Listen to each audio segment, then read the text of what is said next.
The palace's silence spoke volumes. An unspoken tension hung in the air, as if the very walls of Buckingham Palace were bracing for impact. Prince Harry had struck again, sending shockwaves through the royal establishment and the public alike. Just as the royal family tried to project stability, unity, and a sense of calm, Harry's actions threatened to unravel their carefully crafted image. Harry's New Guardian interview reignited chaos, dominating headlines and reigniting old wounds that had barely begun to heal. King Charles aimed for quiet dignity, determined to weather the storm with stoic resolve, even as the world watched his every move. But Harry, from his new life in California, had other plans. He was ready to speak his truth, no matter the cost. The interview was a bold defense of his memoir, Spare, a book that had already sent ripples through the monarchy and the media. It was also a direct challenge to royal tradition, questioning the very foundations of the institution he was born into. Harry insisted his book was about truth, not revenge, refusing to back down or apologize for his candor, even as critics accused him of betrayal. For the royals, this was an assault on their code: never complain, never explain. The fallout was instant. Rumors swirled and speculation ran wild. Headlines blazed and the public was forced to pick sides, with debates erupting in homes, online, and across continents. Harry painted himself as a reformer, a voice for change, determined to break the cycle of silence and secrecy. The palace, however, saw a petulant prince, unwilling to play by the rules that had defined generations. The ideological gap between Montecito and London had never been wider, with each side convinced of its own righteousness. Was Harry a truth-teller or a troublemaker? The question echoed from California to the corridors of the palace. The world debated, and the Windsors were once again in the spotlight, their private pain now a global spectacle.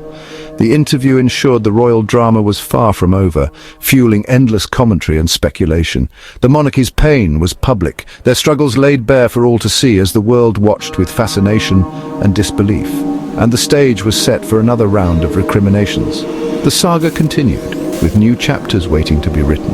With no end in sight, the world could only watch and wonder what would come next for the House of Windsor. At the heart of Harry's interview was a single powerful idea: you cannot have reconciliation before you have truth.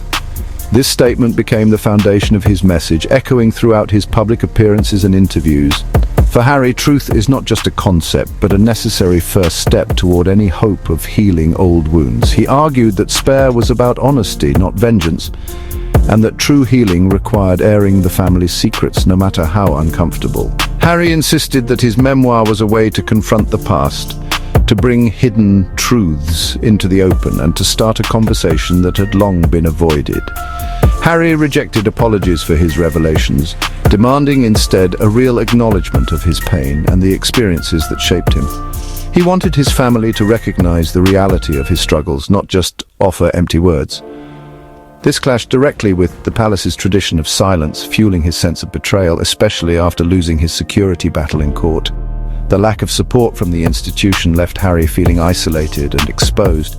He saw himself as forced to protect his family by speaking out, believing that silence would only perpetuate the cycle of pain. For Harry, breaking the silence was an act of responsibility, not rebellion.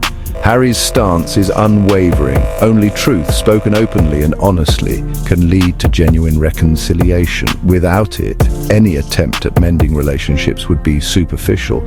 He wants his family to understand that his motives aren't destruction, but healing and reform. Harry hopes that by sharing his story, he can inspire change and foster a healthier environment for future generations. Yet his condition is clear. His truth must be heard first, before any meaningful progress can be made. He believes that only by facing the truth can the royal family move forward. This demand is both his greatest strength and the main obstacle to any reunion. It is a line he refuses to cross, even if it means remaining apart. The royal standoff endures with no compromise in sight, as both sides remain steadfast in their positions, waiting for the other to make the first move. Inside the palace, Harry's interview was met with fury, not sympathy. Insiders described the mood as livid. The fragile peace was shattered. The family saw Harry's public outbursts as betrayal, especially during King Charles's health crisis. "Harry's mouth is his biggest problem," one source said, capturing the palace's frustration. "They believe he's addicted to drama, making reconciliation impossible." Hopes of a thaw after reports of a positive meeting were dashed by the interview. King Charles, constitutionally limited, is blamed publicly by his son. The palace sees Harry's demands as a threat to the monarchy's core values of duty and discretion. His push for modern accountability clashes with centuries-old tradition. Each interview widens the rift, making reconciliation seem like a distant fantasy. The royal family's patience is wearing thin. No relationship has suffered more than that between Harry and Prince William. Once united by tragedy, their bond is now shattered. William, as future king, sees Harry's actions as a threat to the monarchy and his own reign. The publication of Spare, with its personal revelations, was a breaking point. William values privacy and duty. Harry's public airing of grievances is unforgivable. Communication between the brothers is nearly non-existent. William's strategy, dignified silence and focus on the crown. Harry's latest interview only deepens the wound, making reconciliation unlikely. The rift is now about more than personal hurt. It's a battle over the monarchy's future. The war between the brothers continues with no resolution in sight. Harry's campaign for truth has split public opinion. Team Harry sees him as a courageous truth-teller, standing up to a cold institution. They view his actions as necessary for reform and resonate with his focus on mental health. Team Palace sees him as a privileged son, disrespecting family and country. They believe family matters should be private and that Harry's complaints undermine the monarchy. Sympathy often lies with King Charles and William, seen as silent victims. Traditionalists fear Harry's actions are damaging a symbol of national unity. The debate rages on social media and in the press, with both sides entrenched. For some, Harry is a hero. For others, a self-indulgent disruptor.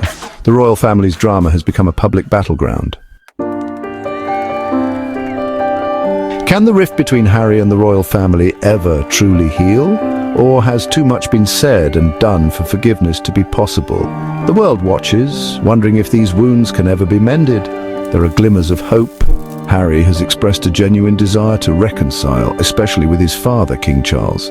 He's spoken publicly about wanting to rebuild trust and reconnect, hinting at a longing for the family unity he once knew. Quiet, behind-the-scenes meetings and rare emotional moments suggest that the bonds between Harry and his family aren't completely severed. There are still shared memories and affection beneath the surface, even if they're rarely shown in public. But the obstacles are immense. Harry demands public truth and accountability, while the monarchy insists on private, discreet healing. These opposing approaches make compromise difficult and trust even harder to rebuild. William, as heir to the throne, sees Harry's actions as a direct threat to the institution and the family's reputation, making forgiveness and understanding difficult to reach. Without a truce between the brothers, wider reconciliation within the royal family is unlikely. Their relationship is at the heart of the family's unity, and its fracture ripples outward. It would take a monumental shift on both sides, a willingness to let go of old grievances and embrace vulnerability, to truly mend the divide. Harry may never get the public apology or acknowledgement he seeks. The family, in turn, may only be able to offer private words behind closed doors. Both sides may have to accept less than what they want. For now, they remain at an impasse, separated by resentment, principle, and the weight of history. Each step forward is met with hesitation and doubt.